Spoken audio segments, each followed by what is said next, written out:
You're scrolling through your phone right now, and somewhere in the last 10 minutes, you have looked at a picture of a cat. Don't deny it. It's fine. It's normal. It's actually one of the oldest habits our species has. Except 3,000 years ago, somebody in the Nile Valley didn't just look at a cat picture. They took the actual cat, wrapped it in linen from head to tail, painted a tiny face on the wrapping, and buried it in a temple built specifically to hold millions of them. Millions. Not a metaphor. We're going to get to the actual number, and it is deeply, deeply strange. This is the story of how a wild African cat wandered into a grain store one day looking for mice and ended up as a god. And how that reverence, that genuine, documented, worship-level devotion, quietly turned into one of the strangest industrial operations in the ancient world. Because here's the thing nobody puts in the textbook version. The Egyptians didn't just love cats. They ran a cat economy. And the deeper you look, the less it looks like affection and the more it looks like something else entirely. Let's start with why a cat became a god in the first place, because the answer is not mystical. It's logistics. Ancient Egypt ran on grain. The entire civilization, the taxes, the workforce, the ability to feed a population along a narrow strip of farmland squeezed between desert on both sides, all of it depended on stored surplus grain surviving from one harvest to the next. And stored grain has one natural enemy: rodents. Mice and rats could wipe out a granary, spread disease, and threaten the food security of an entire region. In 2007, a genetic study led by researcher Carlos Driscoll, published in the journal Science, traced the DNA of hundreds of domestic and wild cats across the world and found something remarkable. Every single domestic cat alive today, from the one asleep on your couch to the one knocking a glass off your counter out of spite, descends from a small population of Near Eastern wildcats, Felis silvestris libica, that began living alongside humans somewhere in the Fertile Crescent roughly 10,000 years ago. Not domesticated the way dogs were, through deliberate breeding and training. Cats essentially domesticated themselves. They showed up where the rodents were, which was wherever humans were storing grain, and humans, quite reasonably, decided not to chase away the animal that was solving their pest problem for free. There's physical evidence backing this up that predates Egypt entirely. In 2004, archaeologist Jean-Denis Vigna excavated a 9,500-year-old grave on the island of Cyprus, at a site called Chilarocambos, and found a human skeleton buried deliberately alongside a complete cat skeleton, positioned carefully, clearly placed there on purpose as part of the burial. Cyprus has no native wildcat population, which means someone brought that cat there on a boat. Thousands of years before the pyramids existed, someone valued a cat enough to transport it across open water and then be buried next to it in death. And it wasn't only rodents. The Nile Valley was also home to venomous snakes, including cobras, and a cat patrolling a household or a grain store functioned as a first line of defense against a genuinely lethal hazard as well. A civilization living in mud brick houses along a river, surrounded by reeds and grain stores that attracted both rodents and the snakes that hunted them, had very good practical reasons to want a skilled, fearless predator living indoors, asking for nothing but scraps in return. So by the time we get to Egypt, the relationship between humans and cats was already thousands of years old. What Egypt did was formalize it, theologize it, and eventually monetize it. By around 1500 BCE, the goddess Batet, originally depicted as a fierce lioness closely tied to her more violent counterpart Sekhmet, the lioness goddess of war and plague, had been reimagined in a gentler form as a domestic cat. This split is worth sitting with for a second. The Egyptians didn't see the feline as purely soft and cuddly. They saw it as something that could go either way. Sekhmet could unleash devastating plague on humanity when angered. Batet, her calmer domesticated echo, represented protection, fertility, and the home. Same animal family, two completely different temperaments, which honestly tracks if you've ever owned a cat. The feline association with protection went even further, all the way to the top of the Egyptian pantheon. In the Book of the Dead and other funerary texts, the sun god Ra himself was said to transform into a great cat each night, doing battle in the underworld against Apophis, a monstrous serpent representing chaos itself, who tried to swallow the sun before it could rise again. Surviving tomb paintings depict this exact scene: a great cat, wielding a knife, decapitating a giant snake beneath a sacred tree. So on one level, a cat was guarding a grain store from mice. On a cosmic level, in the Egyptian religious imagination, a cat was also guarding the sun itself from being devoured every single night. That is a remarkable amount of responsibility to place on an animal that spends roughly 16 hours a day asleep. Bastet's cult center at the city of Bubastis in the Nile Delta became one of the most popular pilgrimage sites in Egypt. The Greek historian Herodotus, visiting Egypt around 450 BCE, described the annual festival of Bastet as one of the largest celebrations in the entire country. According to his account, boats packed with pilgrims traveled up and down the Nile toward Bubastis, and at each town along the route, the passengers would call out to women on the riverbank, who would respond by lifting their skirts, and the boats would erupt in music, dancing, and drinking that continued for the length of the journey. By the time everyone arrived, Herodotus claimed more wine was consumed during that single festival than during the entire rest of the year combined. Whether or not that specific claim is literally accurate, the picture is clear. This wasn't a quiet, solemn ritual. It was one of the biggest parties in the ancient world, organized entirely around a cat goddess. Herodotus also recorded something that sounds almost too strange to be real. He wrote that if a house caught fire, the family's first instinct was to protect the cats, sometimes at the expense of the fire itself, forming a human barrier around the animals while the building burned. He wrote that when a household cat died of natural causes, the entire family would shave off their eyebrows in mourning, and would keep the eyebrows shaved until they grew back in fully, as a visible public marker of grief. And he wrote that killing a cat, even by accident, could provoke mob violence, sometimes resulting in the death of the person responsible, regardless of their status or nationality. Diodorus Siculus, writing a few centuries later, described an incident where a Roman visitor accidentally killed a cat and was killed by an enraged Egyptian crowd, and Egyptian authorities, fearful of damaging relations with Rome, still refused to punish the mob, because the offense was considered that serious. This reverence shows up constantly in the surviving art. One of the most famous examples is a tomb painting from the burial of a scribe named Nebaman, dating to around 1350 BCE and now held in the British Museum, showing a sleek hunting cat leaping through papyrus reeds to catch birds alongside its owner, rendered with the same care and detail normally reserved for depicting the tomb owner himself.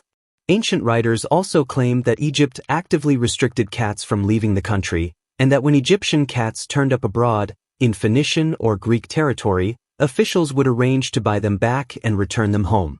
Whether every detail of that claim held up in practice across the whole of Egyptian history is hard to verify, but it fits the broader pattern perfectly.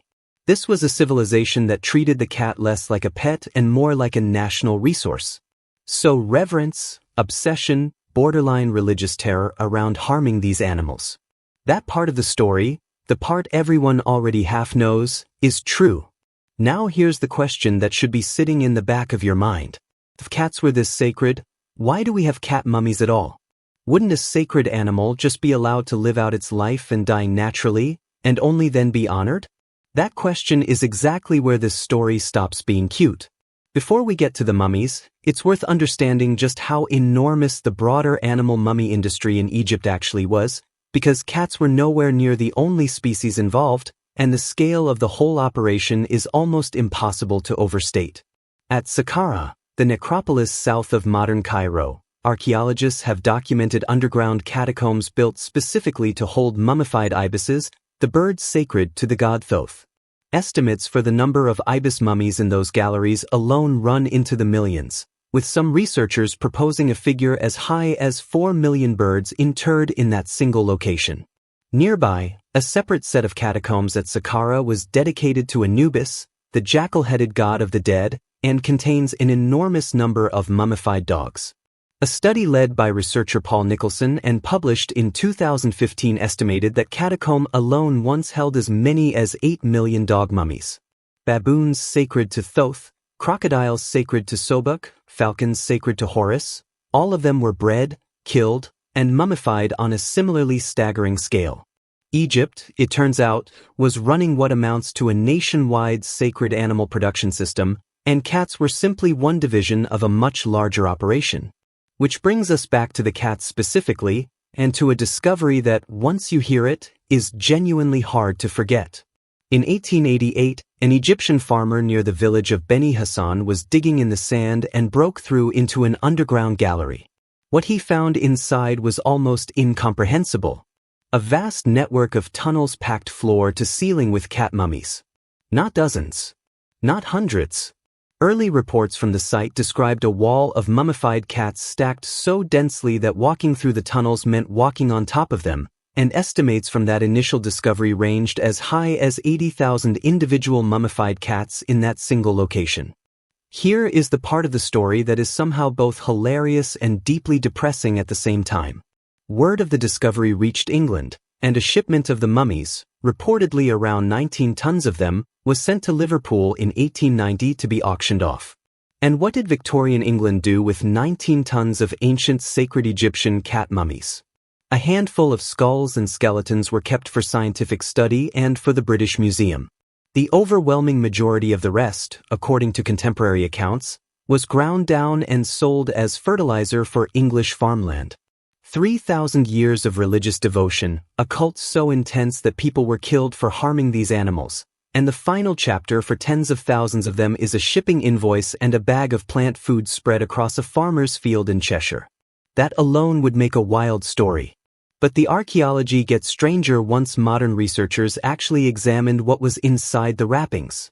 Starting in the 2000s, teams using X-ray imaging and CT scans, including major work carried out through the University of Manchester's K&H Centre for Biomedical Egyptology, began systematically studying cat mummies from museum collections around the world. And the results did not match the story of beloved pets living long lives and dying naturally, surrounded by a grieving family with shaved eyebrows. The scans showed something else. A striking number of the mummified cats were kittens, some just a few months old, some barely more than newborns. And a significant portion showed clear signs of violent death. Snap necks. Crushed skulls.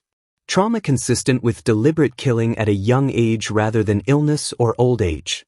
Researchers examining these patterns have proposed that temples like the one at Bubastis were running large-scale breeding operations, raising kittens specifically to be killed young and mummified as votive offerings, produced on a schedule to meet religious demand rather than waiting for an animal's natural lifespan to run its course. Let that sit for a second, because it recontextualizes everything we just talked about. This wasn't primarily a story about beloved pets being honored in death. Pilgrims visiting a temple would purchase a cat mummy the way you might buy a candle at a cathedral gift shop today, and offer it to Batet in exchange for a prayer, a blessing, a request granted, a safe pregnancy, a good harvest. The demand from pilgrims traveling to Bubastis and other cult centers was so high that temples needed an industrial supply chain of kittens to meet it, bred and killed on a rolling basis, much the way a modern business manages inventory. And it gets even stranger. Some of the mummies X-rayed by researchers contained no cat at all. Just linen wrapped tightly around sticks, reeds, feathers, or partial bone fragments, shaped and bandaged to look like a complete animal from the outside. Which means somewhere in the supply chain, someone was cutting corners, selling pilgrims an empty package dressed up as a sacred offering. Ancient religious fraud, mummy counterfeiting, in what was apparently a genuinely lucrative devotional goods market with all the shortcuts and quality problems you'd expect from any industry trying to meet demand as cheaply as possible. If this sounds like a uniquely Egyptian problem, it isn't. Historians of medieval Europe have documented an almost identical pattern more than 2,000 years later around the trade in Christian relics. Fragments of the true cross were sold and venerated across so many churches that, by some later calculations, the combined would have been enough to build several crosses, not one. Bones of saints were duplicated across multiple cities, each claiming to hold the authentic remains. The pattern is the same one we just saw at Bubastis. Genuine, widespread, heartfelt devotion creates demand. Demand creates a supply chain. And supply chains, whether run by medieval clergy or Egyptian priests, are not always scrupulous about where the product actually comes from. So which version is true? Sacred, protected, mourned family member, or mass-produced ritual product with a documented fraud problem? The honest answer, and Egyptologists are still actively debating the exact proportions, is both layered on top of each other, depending enormously on which cat, which era, and which temple you're looking at. Some cats absolutely were cherished household companions. The most famous documented example is a cat named Tamio, belonging to Prince Thutmose, son of Pharaoh Amenhotep III, sometime in the 14th century BC. Tamio was given an individual limestone sarcophagus, carved with an image of the cat seated before an offering table, complete with inscriptions invoking funerary spells normally reserved for humans, asking that Tamio be granted bread, beer, and provisions in the afterlife. That sarcophagus survives today in the Egyptian Museum in Cairo. This was not a mass-produced votive offering. This was personal, individual, expensive grief from a prince who genuinely loved his cat and wanted it looked after in death exactly the way he would want for himself. But Tamio was almost certainly the exception, not the rule. The sheer scale of the tunnels at Beni Hassan and the pattern of young, violently killed kittens found in the broader mummy records suggest that the overwhelming majority of cat mummies produced across Egyptian history came from that industrial devotional pipeline, not from individual grief like Prince Thutmose felt for his cat. The same civilization that would riot in the street over a cat's accidental death was also operating what was functionally a mummy factory just outside the temple walls. Reverence and mass production, existing side by side, in the same temples, sometimes in the same generation, sometimes almost certainly known to the very priests overseeing both. There's something worth sitting with here, because it isn't just an ancient curiosity. It's a pattern that shows up again and again whenever something sacred meets something scalable. The moment devotion becomes profitable, an industry tends to grow up around it, and that industry doesn't always share the values of the devotion that created it. A pilgrim at Bubastis, genuinely praying, genuinely believing, had absolutely no way of knowing whether the mummy in their hands came from a cat that lived a full life or one that was bred and killed within the same year purely to meet demand, or whether it even contained a cat at all. The sincerity of the worship and the reality of the supply chain were two completely different stories, and almost nobody at the time was in a position to see both at once. We like to imagine the past as simpler than the present, less commercial, less industrial, more pure in its motives. The cats of Bubastis suggest otherwise. Wherever there is genuine mass devotion, there is very often, quietly, an operation behind the curtain making sure supply keeps up with demand, cutting corners where it can, and counting on the fact that the person making the purchase will never unwrap the package to check. And if you think we eventually outgrew all of this, look a little closer at your own century. Cats are, by most measures, the most commercially significant companion animal on the planet. A global pet care industry worth tens of billions of dollars a year is built substantially around them, from food and litter to insurance and grooming. Cat cafes, a trend that began in Taiwan and Japan before spreading worldwide, let people pay by the hour just to sit in a room with cats they don't own. Individual cats with large social media followings generate real advertising revenue for their owners, essentially functioning as tiny celebrity idols with their own devoted followings, their own merchandise, their own income streams. We didn't eliminate the cat economy. We just moved it out of the temple and onto a platform. So next time you look at a picture of a cat on your phone, somewhere between mild affection and mild obsession, you're participating in something that goes back further than you think, back past the pyramids, past Bubastis, past even Egypt itself, to a wild cat that wandered into a grain store looking for mice and never really left. Just maybe don't look too closely at what was actually happening behind the temple walls. Or, for that matter, behind a few of the accounts you follow.